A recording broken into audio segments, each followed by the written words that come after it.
Welcome to Rising Tide Startups, where today's most exciting startup founders share their stories and strategies. They also deliver tangible lessons learned along the way that you can apply to your own startup. Each episode is a true masterclass. Make sure you take notes.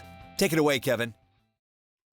This is Kevin Pruitt with another episode of Rising Tide Startups, and my special guest today is Jeremy Parker, all the way from the shores of the Mediterranean in Israel. Jeremy, thanks for joining us on Rising Tide. Thank you so much for having me. Great to be here. So I'm anxious to get started, but before we do, I try to open this in a little unique way. I mean, most interviews I saw, just tell us about yourself. What I would like to know is a little more specific. We try to ask, so if you and I met at a networking event, how would you introduce yourself to me? I would introduce myself by saying, "Nice to meet you. I'm Jeremy Parker." Simple as possible. But if it went into kind of my background or what I do, if that was the next question, I would say I'm an entrepreneur at heart. Obviously, I'm the founder of swag.com, so that's my business profession also. But I've always been that entrepreneurial spirit, somebody who's thinking of how to create something out of nothing, or think about problems and how I can make a solution out of it. I'm also a documentary filmmaker, so I have a storyteller. Maybe that's even a better way to describe it. Yeah. I'm a storyteller. Yeah, what a great mix, though. I mean, what do they say? I mean, marketing is just telling stories. So, I mean, you've already got a leg up on a major facet of your entrepreneurial endeavors. But I was watching another interview that you did, and I mean, you were talking about, what this exponential growth that your company has experienced, kind of year on year. But I want to go back a little further than that. And the question that I had that I think, our listeners really would love to hear is, like, what is the path that kind of led you to where you are? I mean, you have the same story as thousands of other people that said, I tried 15 different things and this one just kind of stuck, so Yeah. Walk us through that journey. Yeah, it's a good question. So my first job out of college, I went to Boston University, and I was a film production. The Terriers. Major. Exactly. The fighting Terriers.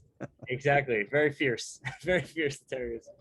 When I was 18 or so, I won the Vail Film Festival. So I was at this big film festival, and I'm on the top of the mountain, and I won this film festival. And the next day, there was this quote unquote celebrity or filmmaker brunch, if you will. And I looked at the room, and half the room were these major celebrities that we all heard of, and half the room were more of these artists, if you will. Mm-hmm. And I did like a real internal gut check, and I remember this so vividly. And I asked myself the question, number one, am I that good? And number two, do I love what I'm doing? And both answers were no. And that was kind of like my motivation to leave the filmmaking world and become an entrepreneur. But I didn't really know what entrepreneur was, truthfully. So I just thought, what if I could just start a business and learn all the aspects of business and figure out what I'm good at and what I truly enjoy and what I truly love. And I started a company right after college called Tees and Tats. It was a high-end t-shirt company, and I probably launched at the worst time ever. It was during the recession. It was 2007. And we were selling like $300 t-shirts, like very expensive t-shirts, $250, $300 t-shirts. And we were selling to all these different boutiques. And when the recession hit, everybody stopped buying high-end goods. A lot of the boutiques we were selling to went under, and I had to think of something else to do. And I'm not going to bore you, but it was a long journey, and I ultimately found myself working under a promotional product company, MV Sport. And I fell in love with the industry. I really fell in love with MV Sport. I fell in love with promotional products and the impact it made. And I noticed something, though, and this is about 12 or so years ago, that the buyer was, a much older buyer, 50, 45, 56-year-old buyer, and everything was done very transactionally through presentation decks and phone calls to close sales and back and forth email exchanges. And even at the time when I was 22, I realized that it should probably be more streamlined, but I thought maybe it's just the buyer. Maybe the buyer doesn't want an easy, streamlined online experience. Fast forward 10 years, I did a lot of different startups, but I always had this passion for promotional products. And what I realized 10 years later is that the industry is only growing, but the buyer changed. And the buyer is no longer this 45, 56-year-old office manager. It's a 25-year-old. And 25-year-olds want to do things very differently. So I wanted to build the right platform for today's buyer. That was kind of the reason why we started Swag. How can I build the right platform for today's buyer? And what does that today's buyer want? I had an instinct, I had a feeling, but I didn't know until we started the business, and I started trying to learn as much as I can from our customers, and ultimately trying to build the right product for them. So did you, I picture you sitting in a cubicle somewhere, working for this promotional goods company and thinking, I could do this better on my own. So did you kind of have this internal, external, like diatribe going on that said, okay, do I stay and try to help them kind of evolve, or do I go out on my own and try to answer this kind of this scratch the itch of this new buyer? You know what? I did think about it back then, but I didn't leave to start my own promotional product company. I actually, frankly, left that to start a completely different in business in a different industry. With my brother, we started doing product placement for YouTube videos and helping these YouTube stars make a lot of money through the social presence. And now everyone does it, right? You go on Instagram and Facebook and everyone's doing these product placement deals. But think about 12 years ago, 15 years ago, that didn't exist. So we were very, very early for the time, and we helped a lot of these YouTube stars make a lot of money. That's where my mind was going. I didn't really know that promotional products was the thing for me. I knew I loved it, but I ended up finding myself in different startups for 10 years, and I found my way back to the swag industry. And I think I think the fact that it stuck with me for 10 years after I left the industry was a real good sign that maybe this is the right product and the right industry for me to try to tackle. I'm curious on the YouTube thing.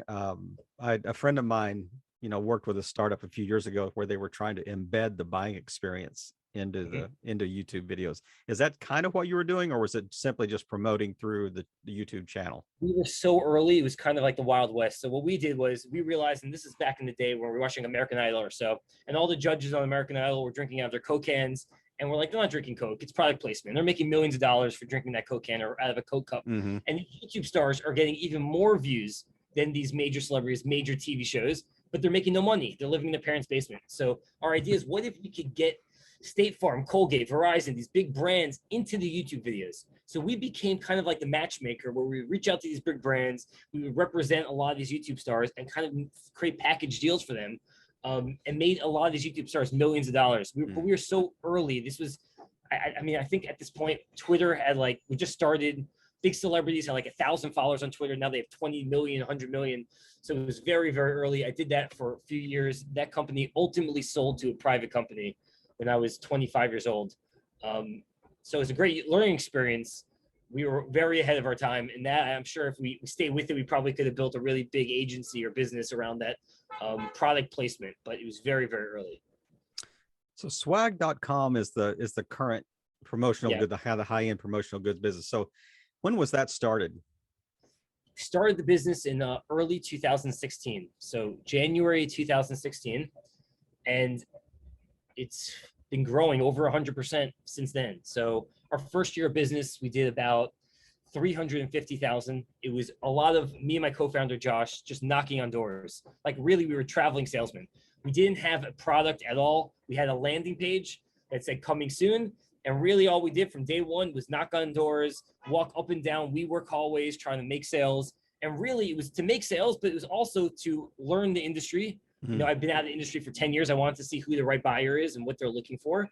I didn't want to build any kind of tech until we knew what the right experience would be. Yeah. And also at the same time, we wanted to get some big name blue chip companies that we could rely on. So if somebody came to our website and they saw that we did Facebook or Google or Amazon, they would clearly believe that we could handle their small orders. So it was a combination of learning, making some sales, and getting those blue chip companies. We kind of thought of ourselves as like logo hunters in the early days. And after the first year, we really figured out the right buying experience. At least what we initially thought. And we started to develop the code about 8 months into the business. That's it's interesting that it's kind of instant credibility. Even podcasters try to do that. They in their lead in there go, we've interviewed such great stars as Seth Godin or Gary Vaynerchuk or whoever it is, the whole idea. But as I was looking at your website and thinking about even just the your web address, swag.com. You probably spent more on that it was a lot. the .com domain than you did on starting the company. Yeah, no, honestly, that was the first thing we did, and it was a big part of the success and a big part of our strategy. Our feeling from the very beginning, and this kept playing in my head, I want to turn offline conversations to online purchasing. Hmm. That's what I kept thinking. And in the industry of promotional products, 30,000 companies sell promotional products. How do you stand out? Now, at this point, we've developed an amazing tech platform, and we've invested so much money into the platform, and everything that we make in profit, we reinvest. So at this point, I feel very confident to say we are the best place to buy swag, and we make it really easy. We have the best products. But in the early days, we weren't that. We were nothing. We were a startup. We didn't have anything to differentiate ourselves. We had no platform. We had a coming soon landing page. So how do you cut through the noise? And our feeling was we have to have a brand that people remember. Now, if I said something to you, hey, if you saw like a banner ad for swag.com, you might not need swag right now, but in 9 months from now, when you do want swag and you're talking to your coworkers and you say, hey, I want some swag, I want to trigger, oh, swag.com, we should check it out. And that was a really Yep. important thing. I knew it wouldn't necessarily make us successful from day one. It would help us cut through the noise from day one, but really it's the dividends and paying off years down when people are hearing us and seeing us and become synonymous with the industry. So I'm assuming someone else had that Yeah. domain. So Yes, yeah. was somebody just parking that, or was that actually a company that you actually said, you know, we need this domain. You guys Somebody aren't was really parking doing. it. Yeah, somebody was parking it. We worked out a deal where basically somebody bought the domain and then we gave them some equity in the company and we exclusively licensed the domain for a period of time. Mm-hmm. And then once we made enough money through sales that we could justify buying it fully ourselves, then we bought it. So we're able to launch the business without actually putting the money out to buy the domain. We licensed it and then we were able to buy it later on. What a great idea. Yeah. Listeners, don't let that one go by you. I mean, if you have that, you know, that special domain out there, you know, you don't necessarily need to come up with $250,000 or whatever to buy that 5-letter or 4-letter domain that has been parked somewhere. But there are creative ways around that to make that happen. But so as you talked about growth. So since 2006, kind of walk us through the growth pattern. And Sure. I mean, you went from 2 guys walking up and down a WeWork hallway to now we got 50 people, you know, on phones all the time. So yeah, exactly. So we started the business 2016, did about 350,000 manual sales, traveling salesmen. 2017, we launched the first version of the e-commerce site, mhm. and we ended up doing about 1.1 million in 2017. 2018, the site's getting better, did about 3.1 million. 2018, 2019, we started to see a shift of work from home culture. So in 2019, it was actually happening really 2017, we discovered this, but we built out our distribution platform through 18 and we launched in 2019 our distribution platform. And what I mean by that is we walked into one of our customers' offices and we saw them manually, office managers sitting on the floor, boxing things up together, Yep. writing handwritten note cards. And we felt like, this is nuts. What if we could allow people to buy swag with the click of a button, upload a CSV file of different ship to addresses? We could package all the products together and distribute it to individual addresses. This would be very helpful for now remote employees, onboarding new hires, sending swag to your best customers to lead, virtual event attendees. Now, this was in 2019. This is before the pandemic. 2019, we ended up doing about 15.5 million of sales. So we went from 3 to 7 to 15.5.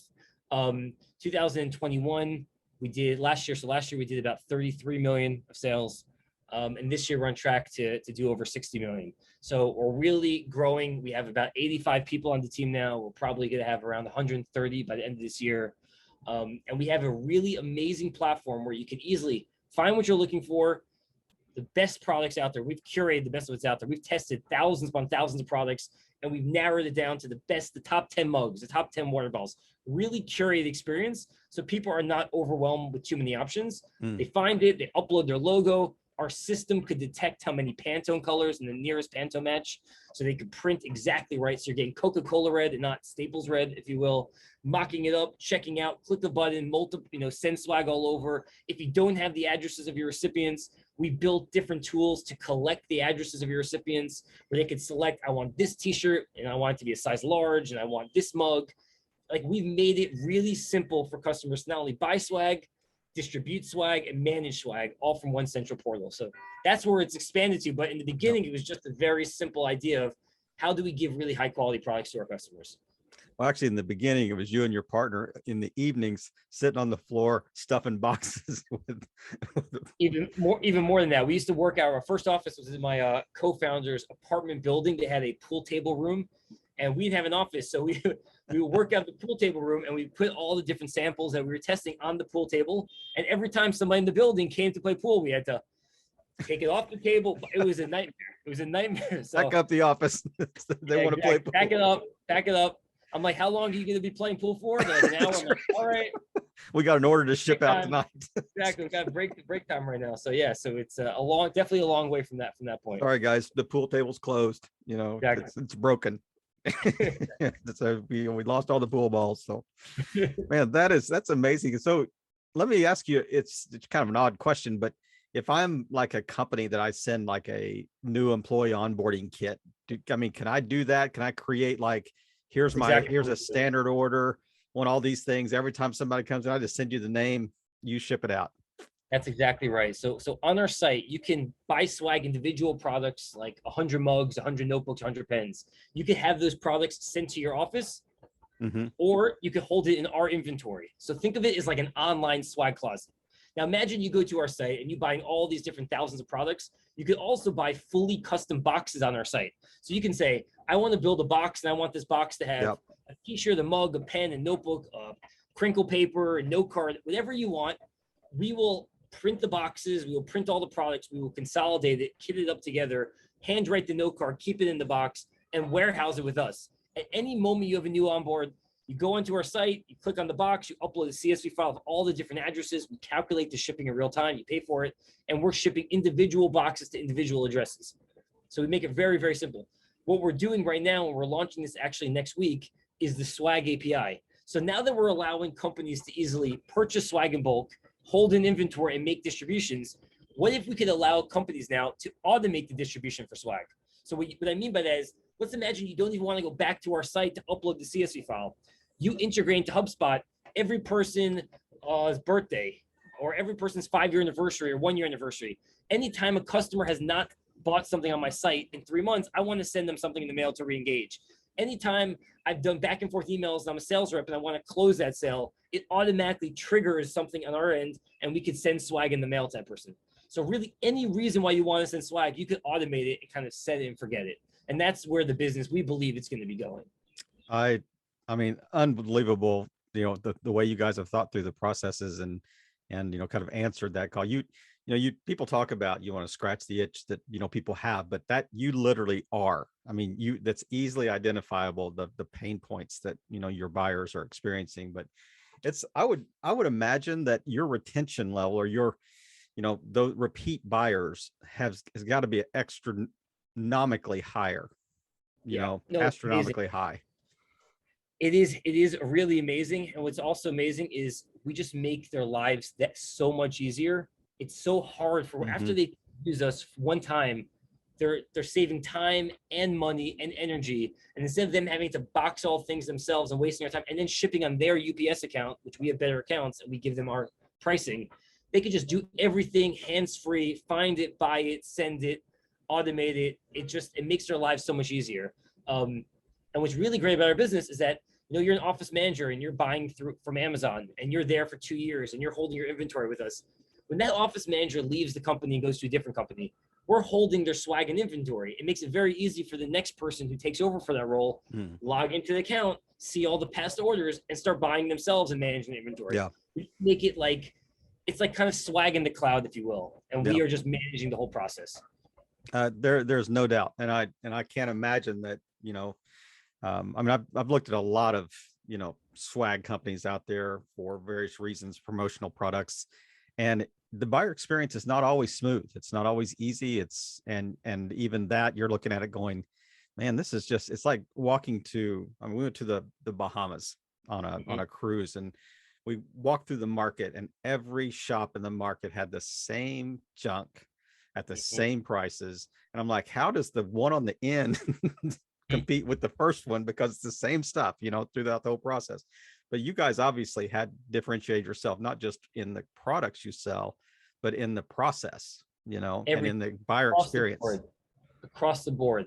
We had to make it seamless. We had to make it easy, but we also have to have products on our site that people actually want to keep. Yeah. That was like our mission statement from day one. I don't want to get something or allow people to buy something that ends up in the trash. Because what does that do? If Facebook buys thousands of dollars of stuff that ends up in the trash, it tarnishes their brand. It costs the company money. It's bad for the environment. It does all these negative things. It does the exact opposite of the intention of swag. Yeah. Swag is meant to be kept if it's really good quality. So I want people to get something, hold on to it.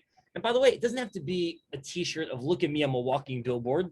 It could be a pair of socks. It could be a mug. It could be something that no one sees except for the recipient. But that's the point. You want the person who's getting it to feel connected to your brand and that they see it every day and that every day there's this return on investment that ultimately they become an evangelist and they start, shouting your name from the rooftops because they see it and they love it and they connect from it. And that only happens through high quality. So we're very, very focused on that. And those employee benefits directors, those HR directors, they talk to each other. They go to conferences together, and I know you guys are probably showing up at events kind of in that space too, but you're absolutely right. And if you deliver on the promise and they are a repeat buyer, I mean, they certainly will share that just like they'll share negative feedback. Exactly. So right. It's amazing to see that. But I'm curious, you mentioned various other things that you've been involved in. This is kind of my favorite part of our Rising Tide chat. It really is kind of drilling down into the founder's mind and history. Just pull out a couple of three, maybe 2 or 3 really solid nuggets that you have learned as a founder, as a leader, as a CEO of a company over the last few years that you think, man, if I'd have known these when we first started, it would have been a game changer. But just think of a couple of things just really. Yeah. So one thing I actually used on swag.com and it allowed us to be successful. And I think it's a big reason why swag.com was successful. And I had previous startups that failed and that weren't successful. And I think and I noticed at the time, but I really noticed I needed to make it work for swag. So a previous company was a company called Vouch. And Vouch was a social media app where people could vouch for their favorite things. It was basically democratizing Oprah's favorite things for everybody. Yeah. It was trying to take the Facebook like button and make a dedicated user experience around it. And the idea, I believe, is really good because Facebook makes all their money based on the like button and what people like for serving ads. So how do you make the like button fun? And the like button's not fun. So how do you make it fun? So we try to make it fun and we built this it's really what we thought great user experience. And it took me over a year with my founders and my co-founders to build this right user experience. And I lost sleep. I was losing sleep based about the design and shouldn't the button go this way and this color and that color. Every little detail I obsessed over it. And we kept delaying the launch and I kept obsessing over the details. And then once we ultimately launched the product, and that's really what it was, they saw it, it was the things that what we cared about, what we thought was important, they didn't care about. And the stuff that we didn't even realize, those were the things that they really cared about. And it just taught me from day one that when I was doing swag is get out of your own way, take the first step, try to make sales from day one, learn from the customer because you might have a good idea, but you don't know what the customer wants. You have to learn from the customer. So with swag, we've been very focused on the customer journey and what the customer wants and really learning from the customer. And I would the first year I spoke to hundreds of office managers trying to make sure we're building them the right experience. Right. That was really, really important. So that was a big takeaway, big learning. I would say a second big thing as any entrepreneur, and it's easier to say than to do, but you cannot be afraid of failure. I think a lot of people are super nervous about launching something or doing something or going out of their comfort zone because of this fear of failure or what happens. When you're an entrepreneur, you have to be so okay with it. And it's really a superpower. Now I know when I launch something, it's most likely going to fail. And that's okay. Because if we are okay learning from the customer and making it better, and then launching again and failing again and learning and making it better, we're ultimately going to get to the right place. Yep. For example, the swag box feature, we launched this 2 years ago. The first version of our swag box feature, the swag box feature is, by the way, the ability to go on our site and build a fully custom box with all these different products and check out. We're the only site in the market where you can fully build a box and upload your logos and check out and pay for it right then and there and customize it. It's very complicated. There's a lot of tech that goes involved. The first version of it completely failed. We had no orders. It was impossible. We redid it, reimagined it, learned from our customers, relaunched it, started to make some sales, but it was never really good. Third version, kept doing it. we had to launch 7 different iterations of the same feature. Now this feature is doing 33% of all of ours. We did over 10 million of sales in this one feature. And it's because when we launched something, we didn't get down about it. We didn't get upset about it. It was, okay, this is a path to getting where we ultimately want to be. And as long as we know we're ultimately going to get there and we're doing things that are difficult and are challenging, you know, we're always going to be a step ahead of everybody. And those are great points. I mean, you're just thinking through the first one, kind of launch early, learn from your customers, you know, what are they asking for? And then the second one, I mean, you didn't really say this, but I mean, failure is not fatal.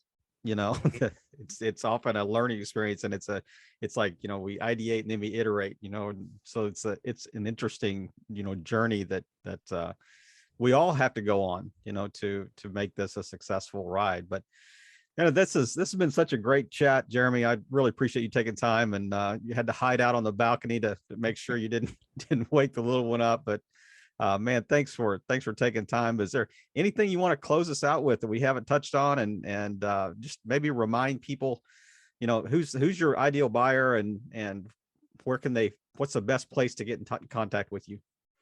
Yeah, sounds great. So one thing we didn't touch on, in November of last year, so about 6 months ago, swag.com was acquired by Custom Inc. And Custom Inc. is the biggest player in the industry, and they're very focused on organizations, charities, and consumer. And swag.com is specifically focused on dealing to B2B. So we work with thousands of companies from Amazon, Google, Facebook, TikTok, Netflix, etc. So our belief is that with Custom Inc. and swag.com together, we could really, you know, consolidate the industry and really own the promotional product space. So I would love it if you're a organization and you're a consumer, go to Custom Inc. If you're a business that wants to buy swag, hold inventory, manage different swag departments, check out swag.com, and we would love to work with you guys. So you're still working with swag? And is that the plan long time? I'm running it. Our team is 100% independent. We're working with them. We're doing a lot of synergies in the background, but our brand is a completely different company. Our team is different. Everybody is with it, and we keep pushing along. Well, sounds good, my friend. It's really been a pleasure to chat with you today and just kind of hear your journey. And I mean, what great, you know, nuggets you shared there at the end about, you know, just lessons learned along the way. And I think those are great takeaways, but just the whole idea of, you know, just, you know, once you fall down, get back up, you know, get back up off the mat and give it another shot, and just learn from those things. Just, it's a learning cycle, continuous cycle of kind of the cycle of life as well. But and thanks again for sharing your journey and just for playing your part in helping all boats rise in a rising tide. Jeremy, have a great day. Have a great day. Bye. Another episode in the books. We hope you heard some great takeaways. Don't forget to subscribe and leave a 5-star review on iTunes and YouTube. As always, thanks for listening to Rising Tide.